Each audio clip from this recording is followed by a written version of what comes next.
سلام. درسته که هموطنهای ما روز پنجشنبه یه حال اساسی از شیخ فری گرفتن و جواب پرت و پلاگوییاشو با یه توفکی اساسی دادن، اما با اجازه شما بنده موشکافم میخوام سهمم رو ادا کنم و خیمه شب بازی شیخ بنفش تو مجمع عمومی سازمان ملل رو ببرم زیر سوزن موشکافی. آقای رئیس، من از منطقه‌ای می آیم که بخش‌های مهمی از آن در آتش تندروی و افراط می سوزد. در شرق و غرب کشور من افراطیگری همسایگان ما را تهدید می کند و خشونت می ورزد و خون می ریزد. افراطیون جهان یکدیگر را یافتند و ندا سر دادند که متحد شوید، اما آیا ما در برابر افراطیون متحدیم؟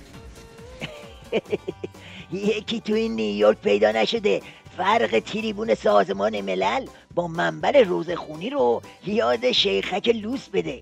همچین ننه من غریبم بازی در میاره، انگار نه انگار هرچی آتیش از گور امام گوربه گوریش و خودش و ولی فقیهش بلند میشه. قضیه همون دزده است که مال ملت رو غارت کرده بود، بعد داد میزد آی دوز آی دوز. همه کشورهای منطقه باید در نظر داشته باشند که همه ما در یک کشتی نشسته ایم. در مسائل سیاسی و اجتماعی تا امنیتی و نظامی نیازمند همکاری‌های گسترده برای دستیابی به تفاهم مشترک و دائمی هستیم. هر وقت گفتن جسد تو خودتو بنداز وسط، رو که نیست لامصب، سنگ پاس. دیدید؟ خودش میگه و خودش هم باور میکنه. کی تو رو راه داده تو کشتی منطقه؟ تو و همریشات تو کشتی شکسته ولایت نمیتونین با هم کنار بیاین. بدبخت، بعد میخوای واسه دنیا نسخه تفاهم بپیچی؟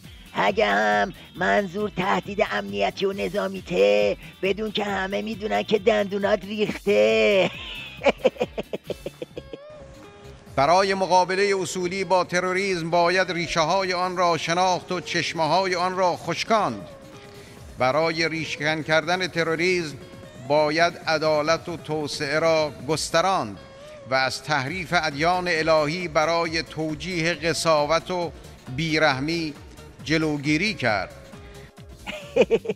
حقا که باید به جای شیخ اعتدال اسم این جونور رو بذارن شیخ ابتذال. گوش مجانی گیر آورده، همینجوری داره فک وامونده رو میجنبونه و کلماتو میجبه و میرزه بیرون.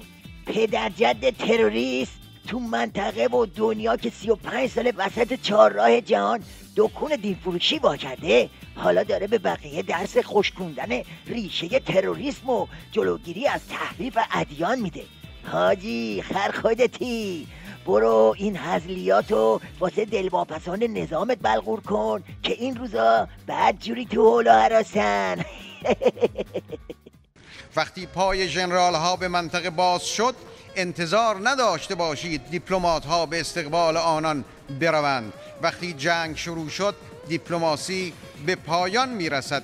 وقتی تحریم آغاز شد، نفرت عمیق از تحریم کنندگان هم شروع می شود. وقتی فضای خاورمیانه امنیتی شد، پاسخ آن هم امنیتی می شود. زکی، بلوف بنفش اعتدالی ندیده بودیم که دیدیم. همه میدونن که دندونای ولایت ریخته.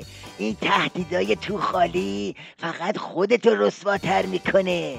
تو برو دل روده علی گدا رو جمع کن که بعد از شروع بمبارونا حسابی تو هم گره خورده. جای این فیگورای احمقانه اگه 2000 سیاست حالیت بود میفهمیدی که دوره این بلوفا گذشته. الان دیگه دوره پس گردنی خوردنتونه.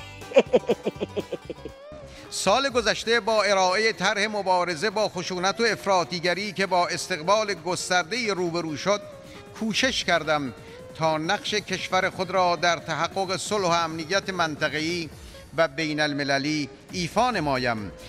میبینید چه گیجی میزنه این شیخک مفلوک.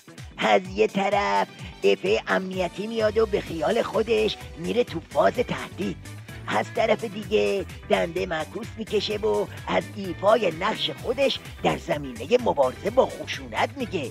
تازه اینکه سهله اشتهای حاجی بیشتر از این حرفاست. ملاحظه کنید. اگر امروز همه توان خود را علیه افراط و خشونت به کار نگیریم و کار را به کاردان نسپریم، فردا جهان برای هیچ کس جای امنی نخواهد بود. بفرمایید. میگه کار دنیا رو به ما که کاردانیم بسپارید تا پروژه گند زدن به جهان و همچی به شیوه اعتدالی تکمیل کنید. از همه مضحک‌تر اونجاست که ریش هسته‌ای رو میکشه وسط و بزبیاریای منطقه ولایت رو میچسبونه به مذاکرات دلنگون هسته‌ای. که موضوع هسته‌ای یک راه حل بیشتر ندارد و آن فقط مذاکره است و اگر برخی در تخیل خیش به راه‌های دیگری می اندیشند سخت در اشتباهند. هر گونه تأخیر در حصول توافق نهایی تنها هزینه‌ها را بالا می‌برد. ما به ادامه برنامه هسته‌ای صلح‌آمیز خود شامل اعمال حق صنعتی‌سازی و سایر حقوق هسته‌ای در خاک ایران در چارچوب مقررات بین المللی مصممیم. بعد میگن چرا کامرون میز چپ کرد و کاسه کوزه ملاقات و هونم تو سخنرانی رسمیش زد به هم. خب همینه دیگه. هر کی هم باشه وقتی 2 دقیقه با این شیخک پرتاب بشینه و این لوس بازیاشو ببینه میزنه به سیم آخر دیگه. از یه طرف سنگ مذاکراتو به سینه میزنه، از اون طرف سیگنال هسته‌ای میده. ته داستانم مثل گربه مرتضی علی چارچنگولی میفته وسط بحران منطقه و بازم بلوف. راه حل درست برخورد با این مسئله مهم نه از بیرون بلکه با محوریت و ابتکارات درونی و البته همکاری‌های بین المللی قابل تصور است. همونطور که در سال گذشته نسبت به توسعه خشونت و افراطیگری هشدار دادم، امسال نیز تأکید می‌کنم که اگر رویکرد درست برای مواجهه با این مسئله اتخاذ نشود، به سمت منطقه‌ای ناآرام و پرتلاطم با بازتاب‌های جهانی خواهیم رفت. راه حل درست برخورد با این مسئله مهم نه از بیرون بلکه با محوریت و ابتکارات درونی و البته همکاری‌های بین المللی قابل تصور است. داستان همون داستان گدای کتک زنه. کاسه گدایی ولایت رو دستش گرفته و از ترس سرنگونی به پت پت افتاده. بعد میخواد در عین حال اقتدار پشمکی عظما رو هم حفظ کنه. نمیشه بابا، نمیشه شیخک. جای این مارمولک بازی ها اصل مطلب رو بگو بوی الرحمن اسد و بعدشم علی گدا کل منطقه رو گرفته. بگو آخر خطه. بگو هیچ خاکی هم نمونده که تو فرقون بریزی. رفقا دیدید حرف به این سادگی رو این شیخ فری چقدر پیچون؟ خدا وکیلی اینقدر لوس بازی و هزل بافی و بلوف زدن داشت. سرتون رو درد آوردن، ببخشید. بگذاریم تا فردا شب زد زیاد.